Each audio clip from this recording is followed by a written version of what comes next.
어제 이제 빌립이 사마리아 내려가서 복음을 전했고, 또 성령의 인도하심을 따라 예루살렘에서 가사로 내려갑니다. 사마리아는 저 북쪽이고 예루살렘에서 가사는 저 남쪽 서쪽이에요. 그러니까 과거에 블레셋이 머물렀던 그 블레셋 5도시 가운데 한 곳 제일 남쪽에 있는 도시가 가사입니다. 그래서 오늘 말씀에는 광야라 이렇게 말씀해요. 그 이스라엘 땅 남쪽은 대부분 다 광야 지대입니다. 그래서 하나님은 성령으로 오늘 빌립을 그쪽으로 인도해 가셨어요. 그리고 그곳에서 에디오피아의 그 여왕의 아주 높은 고위 관직에 있는 사람이죠. 국고를 맡은 관리인인 네시에게 복음을 전하는 내용이 오늘 말씀 속에 이렇게 나타나 있습니다.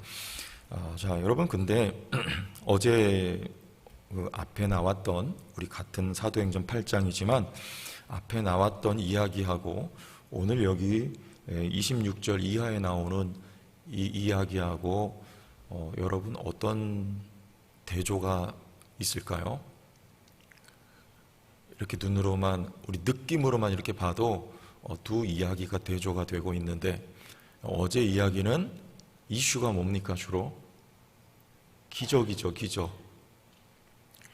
말씀을 전했고 또 빌립이 행하는 표적도 보고 많은 사람이 예수를 따릅니다. 그 가운데 시몬 마구스라고 하는 사람의 잘못된 신앙에 대해서 우리가 배웠죠. 기적이에요, 기적. 근데 오늘 여기 에디오피아 네시가 예수를 믿는 데는 기적이 있습니까? 없습니까? 기적이 없어요. 단지 말씀으로만 이가 예수를 믿게 됩니다. 앞서 설명드렸죠? 기적도 말씀을 가리키는 거예요. 말씀을요. 그러므로 우리 신앙은 어떻게 보면 딱히 어떤 기적이 없어도 이 말씀이 믿어지는 게 기적입니다. 이 말씀 믿어지지 않아요. 근데 말씀이 믿어져서 새벽에 이렇게 나오시는 것, 이 기적입니다. 그리고 여러분, 말씀 중심의 신앙생활이 가장 안전하고 건전한 거예요. 기적을 쫓지 마세요.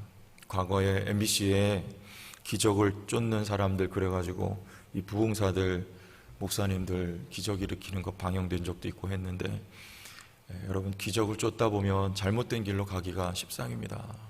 기적을 쫓지 말고 하나님의 말씀을 쫓아가시길 바랍니다.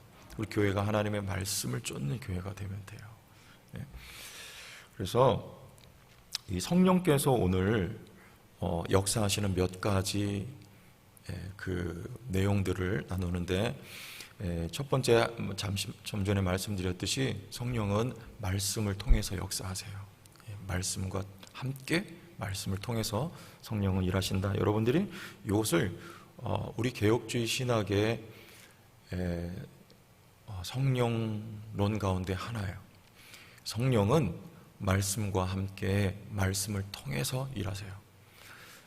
성령은 기적과 함께 기적을 통해서 일하신다. 이런 거는 배워본 적이 없어요. 우리 장로교 아닙니다. 하나님의 성령은 말씀과 함께 일하신다. 이것을 여러분들이 분명히 인지하시고 믿으시고 따라가시면 되고요. 자, 그래서 누가복음 24장에 보면 엠마오로 두 제자가 내려갈 때 주님이 이렇게 말씀하셨어요. 이 제자들이 실망하고 낙심해서 내려갈 때 주께서 그 곁에 서서 나타나셨음에도 불구하고 제자들이 미처 알아보질 못합니다.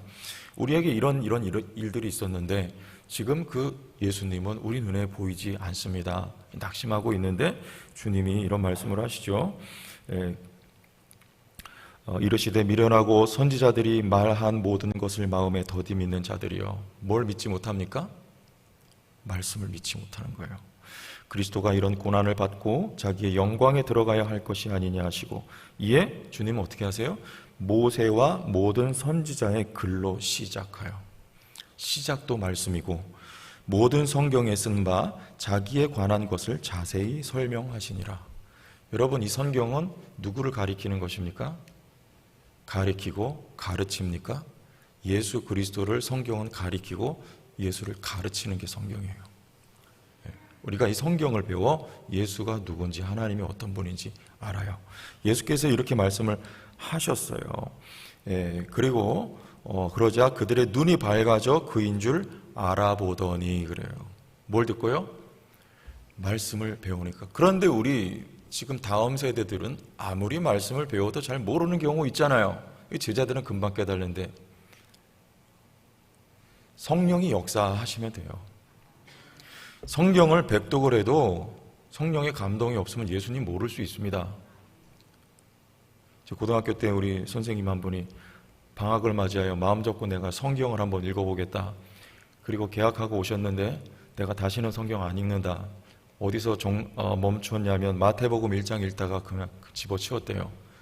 낳고 나오니까 성경이 다 끝나냐. 그리고 난 다시는 성경 안 읽는다고 저희들한테 그런 기억이 나는데, 아무리 성령이 역사하시지 않으면 성경 읽어도 소용이 없어요. 우리 다음 세대들에게도 성경을 가르치되 기도도 함께 해야 합니다. 성령께서 그들에게 역사하셔야 눈이 열리고 깨닫게 되는 거예요. 그리고 믿게 됩니다. 지금 주께서 제자들에게 말씀하시니까 그들의 눈이 밝아져 그인 줄 알아보더니 예수는 그들에게 보이지 아니하시는지라. 그들이 말합니다. 서로 말하되 길에서 우리에게 말씀하시고 우리에게 성경을 풀어주실 때에 우리 속에서 마음이 뜨겁지 아니하더냐. 주님이 제자들에게 말씀 가르쳐 주셨어요. 성령이 역사하시니까 가슴이 뜨거워지는 거죠. 우리 성도교회 이런 역사가 놀랍게 일어나길 주의 이름으로 축원합니다. 기도해 주세요. 기도해 주세요. 기도가 가득하고 성령이 역사해서 말씀이 전해질 때 가슴이 뜨거워지고 그 회개 역사가 일어나고 갈 길이 밝혀지고 정도를 걸어가게 되는 말씀의 역사가 있어야 돼요. 말씀 중심의 교회가 되어야 됩니다. 그런데 성경을 가르치시는데 여기 빌립이 가르쳐요. 누구에게요? 이 내시계, 에디오피아 내시계 가르칩니다. 그러니까 이 말씀도 여러분 우리가 배우되 혼자서 말씀 배우는 게 아닙니다. 반드시 교사가 있어요. 원교사는 성령이시지만, 그러나 하나님은 이 땅 위에 당신의 사역을 펼쳐 가실 때 반드시 사람을 통해서 일하신다는 걸 우리는 기억해야 돼요. 그러므로 여러분 스승을 무시할 수 없어요. 반드시 우리가 신앙을 배울 때는 선생님이 있는 겁니다. 여기 이 에디오피아 내시는 빌립에게 배워요. 빌립은 누구한테 배웠습니까? 사도에게 배워요. 사도는 누구에게 배웠습니까? 예수님에게 직접 배웠죠. 그래서 사도입니다. 이 믿음의 계통이 있는 거예요. 난 그런 거 없다? 난 천상천하 유아독존이다? 나는 직통 계시 받아서 신앙생활한다? 이건 여러분 거의 99.9% 이단이라고 보면 돼요. 반드시 선생님이 있어요. 우리 원로 목사님 가끔 말씀하셨던 김현복 목사님이라고 아현교회, 이분에게 강한 영향을 받은 분이 부산 서북의 배경희 목사님이에요. 그리고 이 배경희 목사님에게 영향받은 고신 쪽이고 그쪽은 우리 합동측 목사님은 대수동교회 박희천 목사님 직접 그분 쓴 책에 본인은 배경희 목사님 영향받았다고 그렇게 쓰셨어요. 그리고 그 박희천 목사님 영향받은 지금 좀 이렇게 뜨는 강해 설교자가 삼일교회 송태근 목사님입니다. 그 교회에서 집사 생활을 했고 박희천 목사님에게 말씀을 배웠어요. 그래서 말씀 중심으로 이렇게 교회가 건강하게 세워져가는 요 흐름과 계통이 있다니까요. 여러분 선생님 누구십니까? 나는 성령님이야. 그렇게 하시지 마시고 여러분 말씀을 배운 스승이 있어야 돼요. 그리고 있습니다. 그리고 그의 말씀을 잘 배우고 이렇게 여러분을 통해서 누군가에게 또 말씀이 전해지는 이 믿음의 계대가 계속해서 일어나야 돼요. 여러분 가정의 자녀들에게 부모를 통해서 말씀이 가르쳐지고 흘러가는 역사가, 이게 하나님이 세우신 이게 역사예요. 이게 원칙입니다. 우리 말씀 중심 신앙생활, 그리고 말씀을 선생님에게 배워야 됩니다. 교회 와서 배우세요. 예? 어디 가서 성경 공부 모임한다 그러면 여러분 가지 마시고 교회에 와서 말씀 배우시기를 바랍니다. 모르면 물어보시고 잘 배워나가세요. 그게 성령이 역사하시는 거예요. 하나님은 질서 속에 그렇게 우리에게 말씀을 가르치고 인도해 가십니다.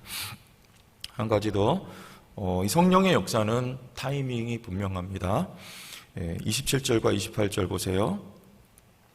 일어나가서 보니 에디오피아 사람 곧 에디오피아 여왕 간다게의 모든 국고를 맡은 관리인 네시가 예배하러 예루살렘에 왔다가, 그래요.